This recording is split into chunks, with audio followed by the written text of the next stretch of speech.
इस कहानी की शुरुआत होती है फ्यूचर यानी कुछ वक्त आगे से, जहां दुनिया काफी बदल गई थी। इंसानों ने अपने अंदर कुछ ऐसे बदलाव कर लिए थे जिनसे वो लंबी उम्र जी सके। और सिर्फ इतना ही नहीं, बल्कि जमीन पर एक ऐसा इलाका था जहां एक दरवाजा ऐसा था जिसके जरिए दूसरी दुनिया के एलियंस भी हमारी दुनिया में आ चुके थे, क्योंकि जिन सियारों पर वो रहते थे वो अब नहीं रहे, शायद वो खत्म हो चुके थे। उनके आने से इंसानों ने बहुत सारी इन्वेंशंस की, यानी बहुत सारी चीजें इजाद की। अब इस तरह से एलियंस और इंसान एक साथ रह रहे थे, मगर एलियंस को रहने के लिए कुछ रूल्स को मानना पड़ता है, और अगर वो नहीं मानते थे तो उन्हें सजा दी जाती। अब कुछ दिन बाद हम देखते हैं कि काफी बड़ा पिरामिड इस शहर के ऊपर अचानक से ही कहीं से आके खड़ा हो जाता है, लेकिन इंसान इसे ज्यादा सीरियस नहीं लेते, क्योंकि वो तो पहले ही एलियंस और उनकी टेक्नोलॉजी से रूबरू हो चुके थे, इसीलिए ये भी उन्हें एलियंस की ही कोई चीज लगती है। यही वजह है कि काफी दिन हो गए थे मगर इंसान उसके करीब तक नहीं गए। अब जो जमीन पर वो अजीब सा दरवाजा था, यानी जहाँ से ये एलियंस आते थे,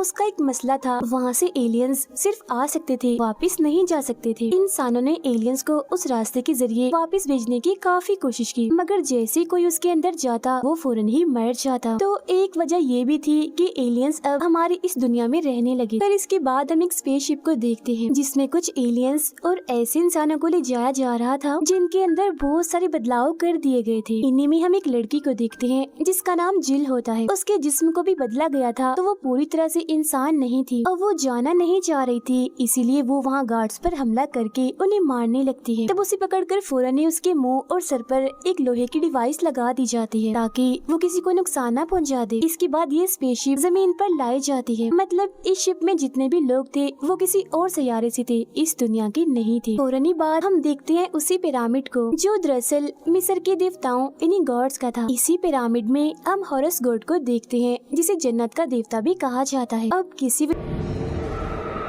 जैसे बाकी देवताओं ने उसे जन्नत से निकाल दिया और उसका अमर होना भी खत्म कर दिया। मतलब जहाँ पहले वो अमर होकर हमेशा जिंदा रहने वाला था, अब वो मर सकता था, लेकिन उसके पास ताकतें थी और सब कुछ ठीक करने के लिए उसे 7 दिन का वक्त दिया जाता है। मतलब अपना अमर दोबारा पाने के लिए उसे जमीन पर रहने वाले एक आदमी के अंदर समा कर एक औरत से शादी करनी होगी, और उनका जो बच्चा पैदा होगा वो दरअसल हॉरस का दूसरा जन्म होगा। ऐसा होते ही उसका अमर होना उसे वापस मिल जाएगा, और जिस गलती की वजह से उसे निकाला गया था उसके लिए भी उसे माफ कर दिया जाएगा। तो अब हॉरस को ऐसे आदमी की तलाश थी जिसके अंदर वो समाकर अपना ये काम निकलवा सके, मगर ये इतना आसान नहीं था क्योंकि हॉरस काफी ताकतवर था, इसीलिए हर कोई उसकी ताकत को बर्दाश्त नहीं कर सकता था। वक्त उसके पास काफी कम भी था, अगर उसने ऐसा ना किया तो उसका वजूद मिट जाए। तो वो गोल्डन ताबूत से बाहर आकर ऐसे इंसान की तलाश में निकल जाता है, जिसके लिए वो उस पिरामिड से बाहर निकलता है दीवार के जरिए, क्योंकि ये हॉरस देवता है तो ये दीवारों के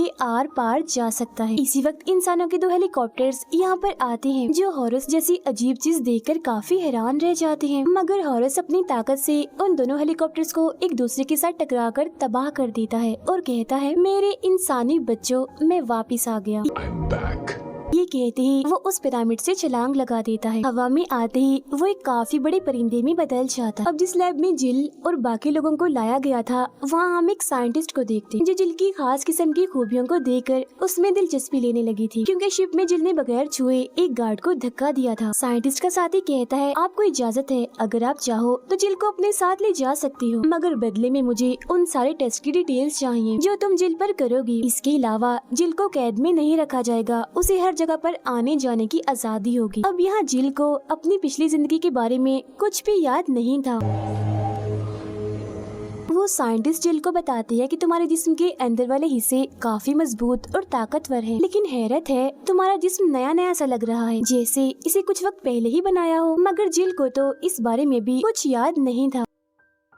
अब क्योंकि ये काफी आगे का टाइम है इसीलिए हर चीज काफी मॉडर्न थी, जैसे गाड़ियां हवा में उड़ रही थी। यही हम स्क्रीन पर एक खबर चलती हुई देखते हैं जहां एक औरत रेजिडेंट पर इल्जाम लगा रही थी कि शहर के एक इलाके में खतरनाक एलियन क्रिएचर्स को रखा गया। फिर इसके बाद हम प्रेसिडेंट और उसके लोगों को देखते हैं जो ये खबर सुनकर काफी परेशान हो गए थे, क्योंकि वो तो लोगों का भरोसा जीतना चाहते थे और ये उनके लिए काफी बड़ा इल्जाम था, उनकी इज्जत बेइज्जती का सवाल था। अब उनके लिए परेशानी तब बढ़ जाती है जब उन्हें ये पता चलता है कि शहर में 4 लोगों का कत्ल हो गया है बड़े अजीब तरीके से, मगर अभी तक कातिल पकड़ा नहीं गया, जिस वजह से लोग डर डर कर जी रहे थे। फिर अब इस केस को हल करने के लिए एक इंस्पेक्टर को लगा दिया जाता है और जब वो उस जगह पर जाता है जहाँ एक आदमी की मौत हुई थी, तो वो लाश की हालत देखकर कहता है ये काम जरूर किसी खतरनाक पागल कातिल का, क्योंकि लाश की हालत काफी बुरी थी, पूरा जिस्म फटा हुआ था, तो कोई छोटा मोटा कातिल तो ऐसा नहीं कर सकता। अभी शहर की गवाह को पुलिस स्टेशन ले जाया जा रहा था, मगर रास्ते में ही गाड़ी का काफी बुरा एक्सीडेंट हो जाता है और वो पुलिस वाला जो गाड़ी चला रहा था उसकी मौके पर ही मौत हो जाती है, मगर जिस गवाह को ले जाया जा रहा था वो जिंदा था। जब वो बाहर आता है तो बड़ा ही अजीब बर्ताव करने लगता है और फिर अचानक देखते ही देखते उसका जिस्म भी फट जाता है, उसकी भी मौत हो जाती है। अगले दिन हम देखते हैं वो साइंटिस्ट जिल से मिलने आती है, वो जिल से उसकी याददाश्त की बात करती है तो वो जवाब देती है मुझे कुछ भी याद नहीं है, जिस पर साइंटिस्ट कहती है तुम्हें सब याद आ जाएगा, अभी तुम्हारा जिस्म नया है और मुझे तुम पर कुछ मेडिकल टेस्ट करने होंगे, जिसके बदले में वो जिल को एक होटल का कार्ड देती है जहाँ वो आजादी से रह सकती है, क्योंकि यही उसके साथ तय हुआ था। जब जिल लैब से निकलती है तो एक आदमी उससे मिलने आता है, मगर यहाँ हम उसका चेहरा नहीं देख पाते क्योंकि उसने अपने पूरे ही जिस्म और चेहरे को कपड़े से ढका हुआ था। अब ये जिल का ही साथी था और उसका सबसे करीबी भी। वो उसे देखकर काफी खुश हो जाती है और उसे गले मिलती। वो जिल को बताता है क्योंकि हम इस दुनिया के नहीं, इसीलिए मेरा जिस्म इस दुनिया को नहीं अपना रहा, मैं धीरे धीरे मिट रहा हूँ, लेकिन क्योंकि तुम यहाँ रह सकती हो तो आराम से रहो, मैं कुछ वक्त के बाद चला जाऊंगा। इसके बाद वो जिल को खास किस्म की नीले रंग की गोलियां भी देता है। इसके बाद हम देखते हैं कि शहर के ऊपर एक जेल है जहाँ पर कैदियों को अलग अलग स्लीपिंग चेम्बर्स में रखा जाता है, मतलब उन्हें इनके अंदर गहरी नींद में सुलाया जाता है ताकि उनकी सजा का टाइम गुजर सके। अचानक वहाँ एक हादसा होता है, 3 स्लीपिंग चेम्बर्स अपने आप ही गिर जाते हैं। फिर जब पुलिस छानबीन करने वहाँ आती है तो 2 चेम्बर्स में कैदी मिल जाते हैं, जबकि तीसरा चेम्बर खाली होता है, मतलब उसमें कैदी नहीं था, उसकी सिर्फ कटी हुई टांग ही उसमें पड़ी हुई थी। कुछ वक्त के बाद इस पुल पर हॉरस परिंदे के रूप में आता है और छानबीन करने वाले सभी पुलिस ऑफिसर्स को देखता है। अब इंस्पेक्टर छानबीन करके बताता है कि जो मुजरिम सबसे खतरनाक था उसकी लाश नहीं मिली, वो गायब है। ये सुनकर हॉरस पुल के नीचे जाता है जहाँ वो तीसरा कैदी लटका हुआ था। हॉरस उसे अपना चेहरा दिखाता है। दरअसल ये उस चेम्बर के गिरते ही यहाँ लटक गया जिससे इसकी जान बच गई, मगर वो जख्मी था। इस कैदी का नाम निकोपोल था। हॉरस सोचता है तीनों कैदियों में से सिर्फ यही बच पाया तो इसका मतलब ये ताकतवर। वो फौरन अपने परिंदे वाले रूप में आकर निकोपोल को यहाँ से उठाकर अपने साथ ले जाता है। फिर जब निकोपोल को होश आती है तो वो अपने सामने हॉरस को पाता है। तब यहाँ हॉरस देवता उसे बताता है कि तुम ताकतवर हो और मुझे इस इंसानी दुनिया में रहने के लिए एक इंसानी जिस्म चाहिए। अब तक मैंने ये कोशिश बहुत सारे इंसानों पर कर ली है, मतलब उनका जिस्म लेने की, लेकिन कोई भी मुझे झेल नहीं पाया और वो सारे इंसान मर गए, लेकिन एक सिर्फ तुम ही हो जो मुझे झेल सकते हो। तो अब से मैं तुम्हारे जिस्म के अंदर रहूंगा तब तक जब तक मेरा जमीन पर आने का मकसद पूरा न हो जाए।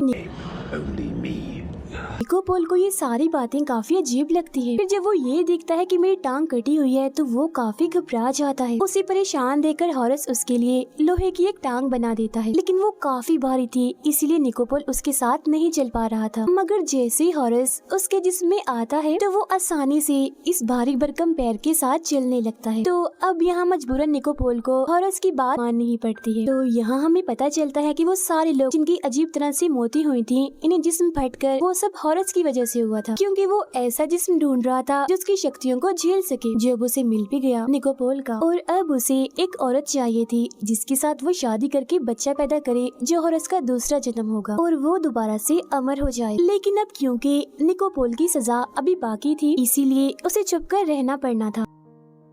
अब इसी दौरान एक हेलीकॉप्टर यहाँ आता है जिसमें बैठे लोग निकोपोल पर गोलियां चलाने लगते हैं, उसे मारने की कोशिश करते हैं, मगर क्योंकि उसके जिस्म में तो खुद हॉरस था इसलिए वो लोग उसे नहीं मार पाते। वो लोग उसका पीछा करते हैं जिनसे बचने के लिए वो भागता है और भागते भागते वो एक काफी ऊंची बिल्डिंग के किनारे पर आ जाता है। अब बचने का और कोई रास्ता नहीं था इसलिए वो यहाँ से छलांग लगा देता है। जहाँ शुरू शुरू में उसे ऐसा लगता है कि अब मैं नहीं बचूंगा, मगर जल्दी उसके पर निकल आते हैं और हॉरस उसे उड़ाकर ले जाता है। अब निकोपोल पर ये हमला प्रेसिडेंट के लोगों ने किया था, क्योंकि प्रेसिडेंट और उसके डैड ने एलियंस पर काफी खतरनाक एक्सपेरिमेंट्स किए थे। लेकिन क्योंकि ये राज निकोपोल जानता था, इसीलिए प्रेसिडेंट उसे अपने रास्ते से हटाना चाहता था, उसे मरवा कर। इसके बाद हम जिल को होटल में देखते हैं, जो बहुत सारा खाना लाई होती है और उसे बड़ी ही अजीब तरह से जानवरों की तरह खाने लगती है। और इसके बाद हॉरस देवता निकोपोल को अपना सारा मकसद बताता है और ये भी कि अब मुझे एक खास औरत को ढूंढना है। फिर वो दोनों एक बार में जाते हैं, जहाँ जिल भी। वो दोनों बातें करते हैं, जिस बीच निकोपोल को जिल काफी पसंद आ जाती है। तभी हॉरस उसे बताता है कि यही वो औरत है जिससे तुम शादी करोगे और ये दूसरी हॉरस को पैदा करे। अब निकोपोल उसे और बातें करने लगता है, जहाँ पहले पहले तो वो ध्यान नहीं देती, मगर अब क्योंकि उसे भी इसी दुनिया में रहना था, इसीलिए वो भी उससे बातें करने लगती है और एक साथ टाइम गुजारने के लिए वो होटल के कमरे में जाते हैं। पूरी रात एक साथ गुजारने के बाद सुबह हो जाती है, जहाँ जिल खुद को अपने बेड पर पाती है। इतनी ही देर में होटल का मैनेजर आता है, जो जिल के कमरे की तलाशी लेने लगता है। अजीब ये था कि कमरे में कोई बाथरूम नहीं था, बल्कि जहाँ बाथरूम होना चाहिए था वहाँ पिरामिड की एक पेंटिंग लगी होती है। फिर तलाशी लेने के बाद जब मैनेजर वहाँ से जाता है तो पेंटिंग वाली जगह पर वॉशरूम का दरवाजा बंद जाता है। असल में ये हॉरस का ही जादू था, ताकि वो लोग पकड़े न जाएं। जिल वॉशरूम में आती है तो वहाँ निकोपोल को देखती है। कल रात जो हुआ उसके लिए वो निकोपोल पर गुस्सा करती है और उसे मारने की धमकी देती है, जिस पर वो उसे समझाता है कि देखो जो हुआ उसमें मेरा कोई दोष नहीं है, मेरा जिस्म किसी और के कंट्रोल में है। इसी के साथ ही वो अपना सांस बंद कर लेता है। उसे देख वो काफी घबरा जाती है और यहाँ से चली जाती है। उसके जाते ही निकोपोल सांस लेता है, जहाँ उसकी और हॉरस की बात होती है। निकोपोल उससे नाराज होता है कि तुमने जिल के साथ अच्छा नहीं किया और वो मुझे कसूरवार समझ रही है, मगर हॉरस उसकी बातों पर ध्यान नहीं देता, क्योंकि उसके पास टाइम कम था। अब यही हमें पता चलता है कि कल रात जब जिल और निकोपोल बार में थे तो वहाँ एक जासूस उन पर नजर रख रहा था, जिसकी एक आंख नकली थी। उसकी जगह कैमरा लगा हुआ था, जिससे वो रिकॉर्डिंग करता था। तो जब वो गाड़ी में बैठा था तो एक एलियन क्रिएचर वहाँ आकर उस पर हमला कर देता है और उसकी वो आंख निकाल देता है। अब ये एलियन क्रिएचर और कोई नहीं बल्कि वही है जो प्रेसिडेंट ने गैर कानूनी तौर पर रखे हुए हैं, जिसके बारे में औरत ने खबरों में कहा भी था। साइंटिस्ट के पास जिल का जो लिक्विड सैंपल था वो उसे एलियन क्रिएचर को पिला देते हैं, जिसकी मदद से वो जिल को ढूंढ सकेगा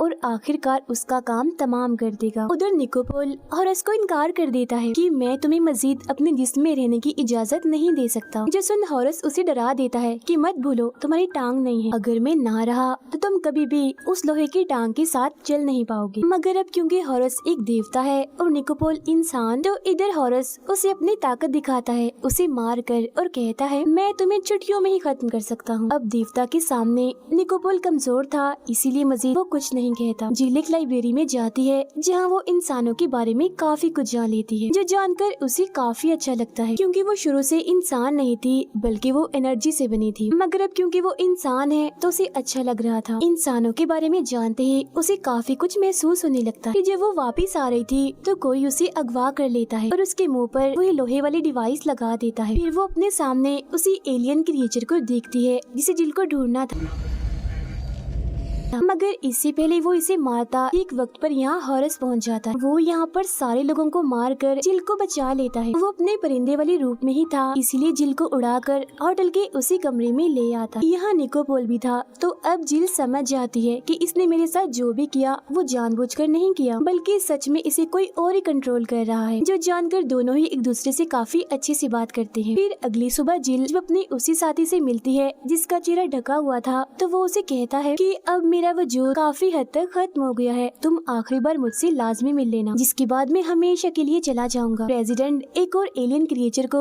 जिल को मारने के लिए भेजता है। फिर जब जिल और निकोपोल एक साथ होटल में थे तो वो एलियन क्रिएचर यहाँ आकर हमला कर देता है, मगर तभी यहाँ जिल का साथी अपनी उड़ने वाली गाड़ी लेकर आता है और दोनों को यहाँ से ले जाता है। वो एलियन क्रिएचर इनका पीछा करने लगता है, मगर उसका हाथ उखड़ जाता है। फिर जब ये तीनों एक अलग सी जगह पर आते हैं तो जिल का साथी उसे गोली देता है और कहता है कि इसे खाने से तुम्हारी याददाश्त मिट जाएगी, जिसके बाद तुम पूरी तरह से इंसान बन जाओ। अब जैसे ही जिल वो गोली खाती है तो फौरन ही उसका साथी भी खत्म हो जाता है। इतनी ही देर में वो एलियन क्रिएचर जो काफी खतरनाक था दोबारा से इन्हें मारने आता है। तो तब निकोपोल हॉरस से मदद मांगता है। अब जैसे हॉरस इधर आता है तो वो एक ही बार में उस एलियन क्रिएचर को खत्म कर देता, जिसके बाद अब हॉरस यहाँ से जाने लगता है। मगर वो जाते जाते निकोपोल को ऐसी शक्ति देकर जाता है जिससे वो हॉरस के बगैर भी उस लोहे की टांग का वजन झेल सके। इसके बाद वो जिल से कहता है, तुम्हारे पास मेरी एक खास अमानत है, उसकी हिफाजत करना, यानी कि उसका दूसरा जन्म जो भी पैदा हो। उधर प्रेसिडेंट अपने साथियों के साथ उस पिरामिड के पास जाता है ताकि वो इसके यहाँ आने का मकसद जान सके। मगर जैसे प्रेसिडेंट उसे हाथ लगाता है तो फौरन ही उसके अंदर जाकर गायब हो जाता है, जिसकी फौरन ही बाद हम उसकी लाश को गिरता हुआ देखते हैं। अब जब जिल और निकोपोल सबके सामने आते हैं तो निकोपोल को गिरफ्तार कर लिया जाता है क्योंकि उसकी अभी 1 साल की सजा बाकी थी। दिखाया जाता है कि जिल अब पूरी तरह से इंसान बन गई है। इसके बाद कहानी आती है 1 साल आगे, जहाँ निकोपोल की सजा खत्म हो गई थी। वो जिल से छूट चुका, वो जिल से मिलने जाता है जहाँ दोनों एक दूसरे से काफी अच्छे से मिलते हैं। वो जिल के पास ही नीले बालों वाले एक छोटे से बच्चे को देखता है जो और कोई नहीं बल्कि हॉरस का दूसरा जन्म। दोनों बातें करने लगते हैं जहाँ हम देखते हैं कि वो पिरामिड भी अब गायब हो गया। इसके बाद हमें आसमान का सीन दिखाया जाता है जहाँ हॉरस देवता का आखिरी वक्त चल रहा था, जिसके बाद जिल का वो बच्चा हॉरस का रूप लेगा, मतलब कि उसका दूसरा जन्म बनकर। इसी के साथ ये फिल्म यहीं पर खत्म हो जाती।